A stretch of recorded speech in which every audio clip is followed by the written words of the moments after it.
বন্ধু, কি করি, পড়তে মন বসে না। বারবার ধ্যান মোবাইলের দিকেই চলে যায়। মোটিভেশনাল ভিডিওর ইফেক্ট 5 মিনিটের থেকে বেশি থাকেই না।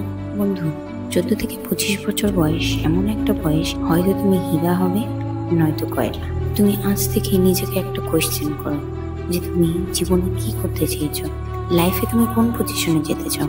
কতদিন নিজের মা বাবার দেওয়া জিনিসের উপর নির্ভর করে থাকবে? কতদিন? একটা কথা সবসময় মনে রেখো, রাজা হওয়ার জন্য ভিখারির মতন পরিশ্রম করতে হয়, আর সূর্যের মতন চমক পেতে গেলে সূর্যের মতন চলতে হয়। তুমি তো মনে মনে ভাবো কালকে পড়বো, পরশু পড়বো, 1 তারিখ থেকে পড়বো, সোমবার থেকে পড়বো, কতদিন কাল কাল করবে। একদিন এমন দিন আসবে যখন তোমার হাতে আর কিছুই থাকবে না। সেদিন তোমার আয়নার সামনে দাঁড়াতেও লজ্জা করবে।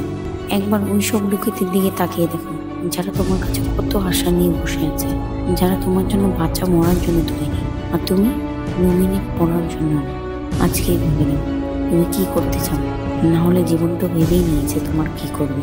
তোমার মোবাইল থেকে ওই সব জিনিস সরিয়ে দাও। দেখবে দূর দূর থেকে তোমার লক্ষ্যগুলোর সাথে কোনো কানেকশন নেই, শুধু তোমার পড়াতে কমজোর। কোনো ব্যাপার না। লোকে বলে আমি পড়তে তো চাই কিন্তু মন লাগে না। আমি বলি তুমি অল্প চেষ্টা তো করো। শুরুতে তোমার মনকে বলো শুধু 2 মিনিট যদি পড়া একবার শুরু করে দাও, তো তোমার এরপর 2 ঘন্টা কিভাবে কেটে যাবে তুমি নিজেও বুঝতে পারবে না। তুমি শুধু চেষ্টাটা করে দেখো। অসফলতা একটি চ্যালেঞ্জের মতো, এটাকে স্বীকার করো। কি ভুল করেছো দেখো, সেটাকে সংশোধন করো। কোনো না কোনো এমন মোটিভেশনের সোর্স খুঁজে নাও, কোনো না কোনো এমন তো খুঁজেই নাও যা তোমাকে পড়তে মজবুর করে।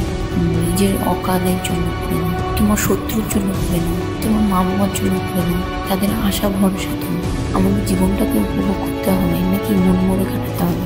বন্ধু, আমাদের সবার জীবনে এমন এক স্বপ্ন থাকে, সেটাকে আমরা যে করে হোক পেতে চাই। আমি জানি না তোমার জীবনে কোনো স্বপ্ন আছে কিনা, কিন্তু এটা অবশ্যই জানি যে সব ভিডিও ছেড়ে আমার ভিডিও দেখছো, তো তোমার মধ্যে এমন কোনো না কোনো ভালো দিক তো আছেই আছে।